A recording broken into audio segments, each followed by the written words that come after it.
Señor Espinosa de los Monteros. Señora ministra, es sorprendente que le acabo de decir que tiene los datos más altos de los últimos 30 años en el precio de cesta de compra y en la inflación subyacente, y usted intenta decir que las cosas están mejor. Mire, lo que sí es verdad es que ha dicho usted una cosa cierta, y es que han cambiado la metodología. Y me remito a lo que dijo un exministro socialista.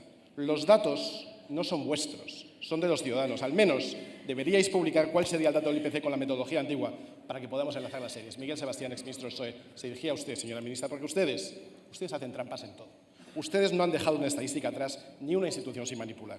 Los 3 ministerios económicos de este Gobierno han cambiado la forma de elaborar y publicar sus datos. Lo ha hecho Yolanda Díaz con los fijos discontinuos, que excluyen de las estadísticas de paro a medio millón de inactivos. Se lo dijimos. Ustedes decían que no y ahora no pueden negarlo. Dice que están depurándolos. Lo ha hecho el Ministerio de Seguridad Social, inventando un nuevo método desestacionalizado que mejora artificialmente los datos de paro para este Gobierno de aquí a las elecciones. Y usted, ministra, que recordemos que en verano cambió el presidente del INE porque no le gustaba cómo cocinaban los datos, también lo ha hecho. Pero aún así, no hay manipulación que pueda ocultar la verdad. Y la verdad, señora ministra, es que la economía española sigue por debajo del nivel previo a la pandemia. Sigue siendo España un país que destruye empleo, especialmente en el sector privado, por mucho que ustedes intenten compensarlo creando artificialmente puestos de trabajo en el sector público. El paro sigue subiendo. Y la inflación, señora ministra, que usted dijo durante meses que era un fenómeno coyuntural, no solo es un fenómeno ya estructural desde que ustedes están en el Gobierno, sino que, como digo, está en los índices más elevados de los últimos 30 años. Señora ministra, usted puede manipular los datos y estrangularlos hasta que cambien lo que usted quiera, pero usted ya no engaña a los españoles. Los españoles cada vez que van a la compra, y ellos sí que van a la compra, no como usted, saben que está subiendo la cesta de la compra más de un 15%. Los españoles lo saben, ministra, y se lo van a recordar en las próximas elecciones. Muchas gracias.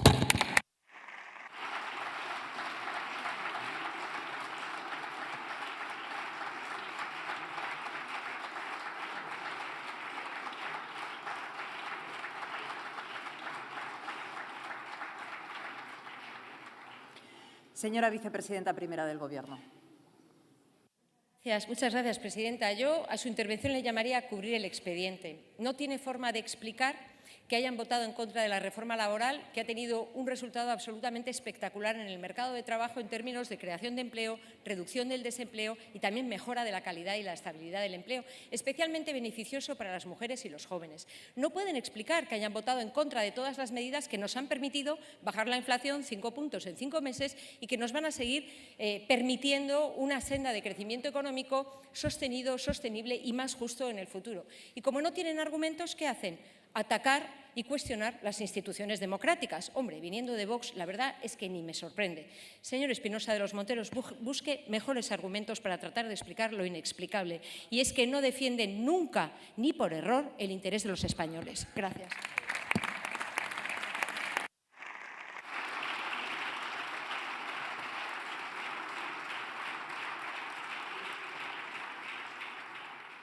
Pregunta de la diputada doña Inés Arrimadas García, del Grupo Parlamentario Ciudadanos.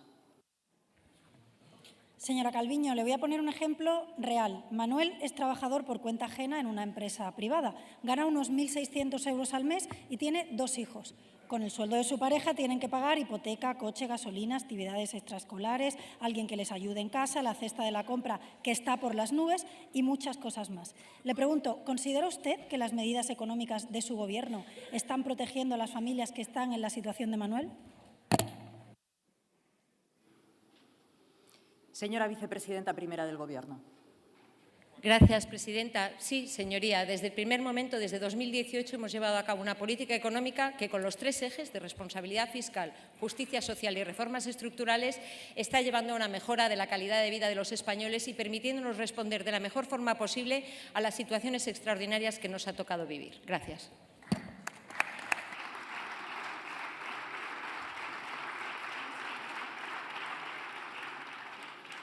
Señora Arrimadas.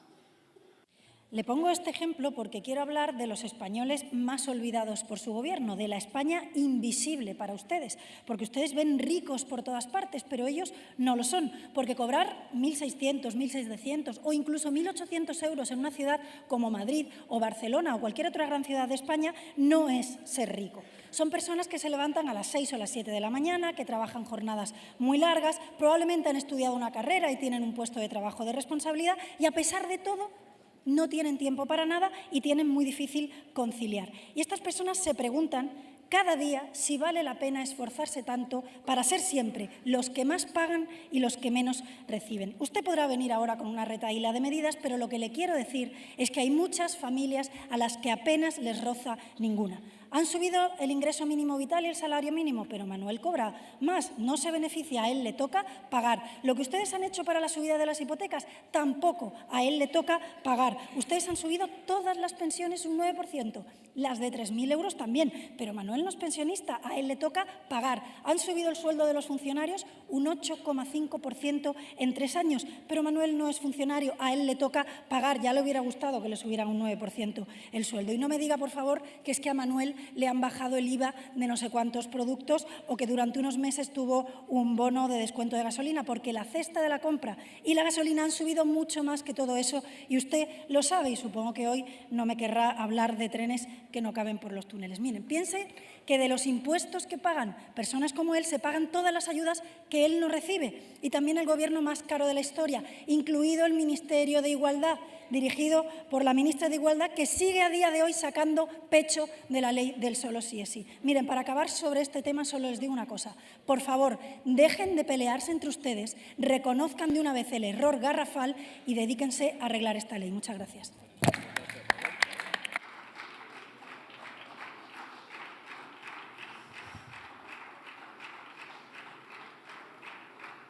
Señora vicepresidenta primera del Gobierno. Muchas gracias, presidenta.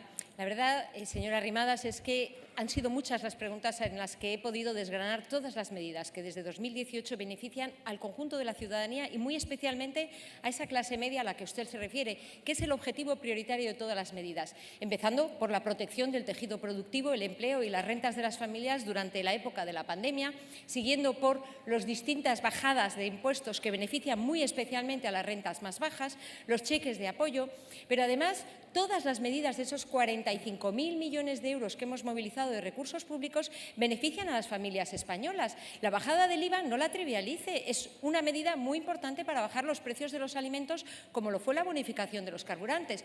Lo que supone la gratuidad del transporte público, o es que Manuel o esa familia a la que usted se refiere, que es para la que gobernamos, no se beneficia del transporte público.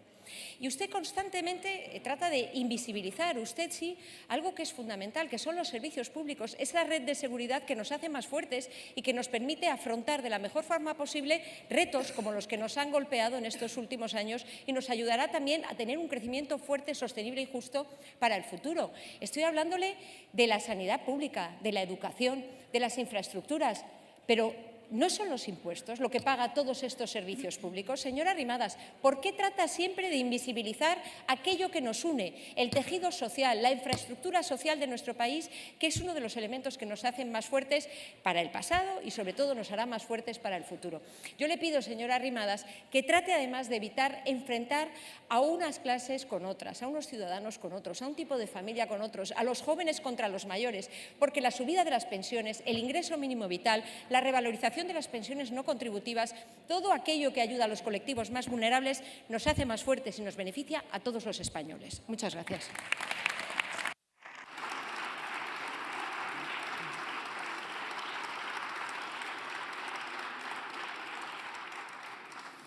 Pregunta dirigida a la señora vicepresidenta segunda del Gobierno y ministra de Trabajo y Economía Social. Pregunta de la diputada doña Inés María Cañizares Pacheco, del Grupo Parlamentario Vox. Gracias, presidenta. Señora ministra, ¿por qué no ha querido asistir usted a la reunión de alto nivel con Marruecos?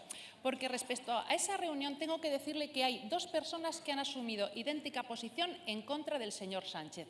El rey de Marruecos, con su atronadora negativa a recibirle, que se escuchó hasta en Cincinnati, y usted, señora vicepresidenta segunda del Gobierno, que a pesar de haber sido invitada a esa reunión, se negó a acompañar al presidente de un Gobierno del que usted es vicepresidenta segunda. Y de lo que podemos inferir que estamos ante un Gobierno de división y no un Gobierno de coalición. No obstante, hemos ido a comprobar su agenda oficial para ver si es que en esos días de febrero usted la tenía repleta de actos y reuniones, cuestión que podría justificar su ausencia en Rabat, pero ¡oh sorpresa! Su agenda estaba así, como este folio, en blanco.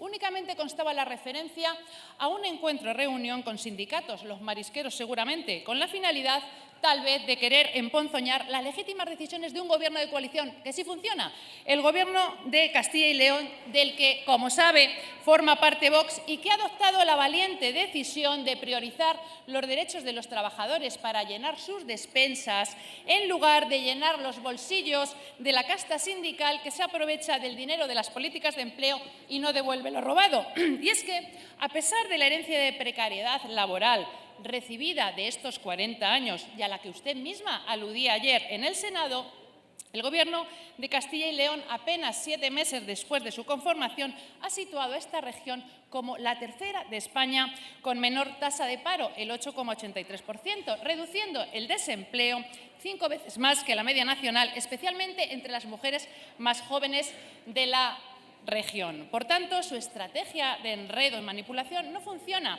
porque las políticas no se miden por sus intenciones, sino por sus resultados. Y estos demuestran con datos reales cómo Vox combate allí donde gobierna el gasto superfluo y los 20,5 millones de euros que la Consejería de Empleo, donde está Vox a la cabeza, ha recortado de las subvenciones a sindicatos, han servido para impulsar políticas eficaces que ya generan empleo.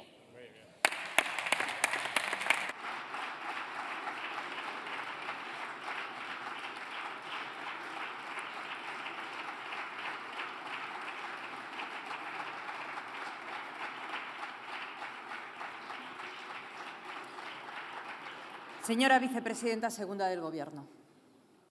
Señoría, gracias por su pregunta, pero ya que me cuestiona sobre la política internacional, yo voy a hablar de la concepción de su partido sobre la política internacional. Y fíjese, voy a recuperar unas declaraciones del señor Abascal que nos dijo a todos los españoles y las españolas que él no tenía convicciones en política internacional. Y yo le voy a dirigir una pregunta, señoría. ¿Qué política decente se puede realizar sin convicciones? Fíjese, señoría, me parece que acerca del Sáhara y Marruecos mi posición es conocida y nos gustaría, sí, que en el marco de las Naciones Unidas y respetando los derechos humanos busquemos una salida justa. Creo que esto es lo que quieren miles de familias españolas que acogen a niños saharauis todos los veranos y los cuidan y velan por sus derechos. Pero fíjese, señoría, voy a dar algunas recetas de política internacional de Vox. La primera que nos han dado es la gran idea que han tenido ustedes de levantar un muro en Ceuta y Melilla, pagado por Marruecos. La segunda ocurrencia que han tenido, señoría, es enviar buques de guerra, esto es fragatas, a las Islas Canarias. Señoría, yo creo que la política internacional es seria y merece rigor. Es verdad que ustedes emulan a los distintos partidos del odio en el mundo. El primero, ya sabemos la gran idea, levantar un muro en México. La segunda, efectivamente, emular a Hungría y a Orbán con las leyes antiabortistas y ahora sí también ustedes ser anticonstitucionales, haciendo desaparecer en Castilla y León, sí, el diálogo social y vulnerar los derechos de las mujeres en nuestro país. Fíjese, señoría, me parece que ustedes no son serios en sus propuestas de política internacional. Estoy convencida que la ciudadanía lo que quiere es abandonar la política de la fuerza y de la amenaza como hacen ustedes. Y mire, yo sé que ahora se ha puesto de moda otra vez en el Partido Popular al señor Aznar, lo han ido a rescatar. Pero me parece que el resumen de la política internacional de Vox y de la vulneración de los derechos fundamentales de las mujeres cabe en una foto, la del ridículo de Aznar en Perejil. Esa es su política internacional.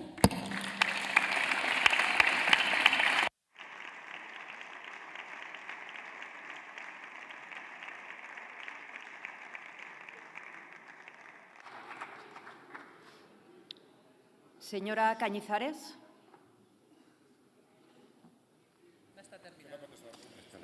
Pregunta dirigida a la señora ministra de Justicia. Pregunta de la diputada doña Margarita Pruens Rigo, del Grupo Parlamentario Popular en el Congreso.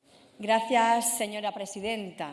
415 beneficiados, 40 excarcelados. Efectos indeseados. A ver si de otra forma lo entienden mejor. Noviembre de 2002. Campos, mi pueblo natal. Un hombre de 24 años lleva en su coche a su exnovia con la que mantenía una relación de amistad. y la fuerza a mantener relaciones sexuales. Semanas después, el mismo hombre se ofrece a una conocida a llevarla a su domicilio. En el transcurso del camino se detiene y la obliga a practicarle una felación. «No digas nada o te verás en el cementerio», la amenazó. Semanas más tarde fue detenido y condenado en 2009. El pasado 16 de febrero fue puesto en libertad antes de cumplir la condena. Efectos indeseados. Es la historia publicada de uno de los 3 agresores excarcelados en Baleares, 4 de cada 10 agresores beneficiados, mientras el PSOE sigue defendiendo la ley. ¿Por qué aprobó el Gobierno el proyecto de ley de Sí es Sí sabiendo que beneficiaría a agresores sexuales?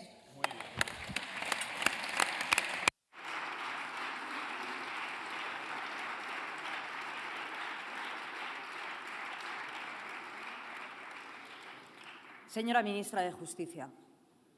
Presidenta, señoría, este Gobierno defiende la ley porque abordar los aspectos preventivos, de protección, de persecución de los crímenes desde una perspectiva integral es una auténtica novedad en nuestro sistema. Sigue el modelo que se seguía con la Ley de Protección Integral contra la Violencia de Género y es algo muy positivo y que se ha valorado también muy positivamente por países de nuestro entorno y también por los organismos de la sociedad civil.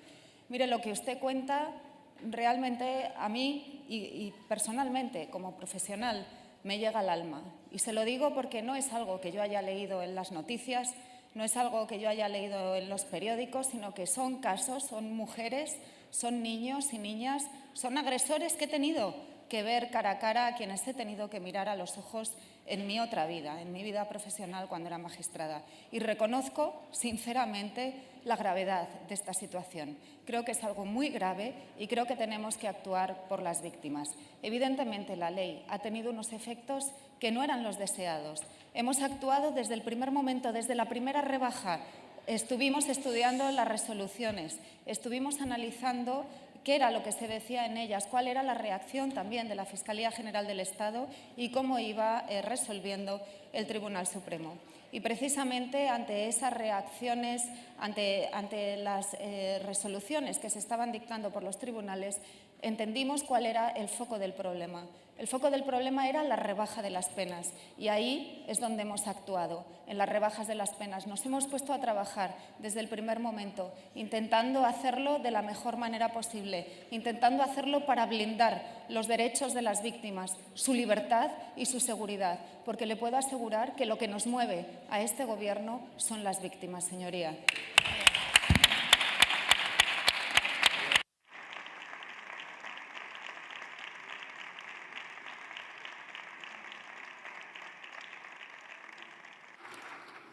Señora Pruens. Señora Llop, me alegro de que se sienta responsable, porque esta es su ley.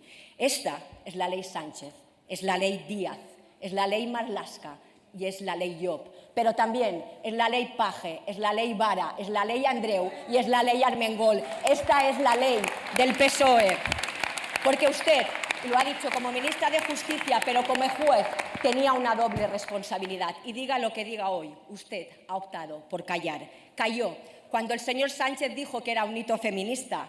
Calló cuando la secretaria de Estado se rió de las víctimas. Calló cuando el Gobierno insultó a sus compañeras fachas con toga. Calló cuando Patxi López dijo que había que dar un toque a los jueces. Y calló cuando le advirtieron todos y rechazó la reforma ofrecida por el Partido Popular en el mes de diciembre para acabar copiándola 2 meses después y un sinfín de dolor más tarde.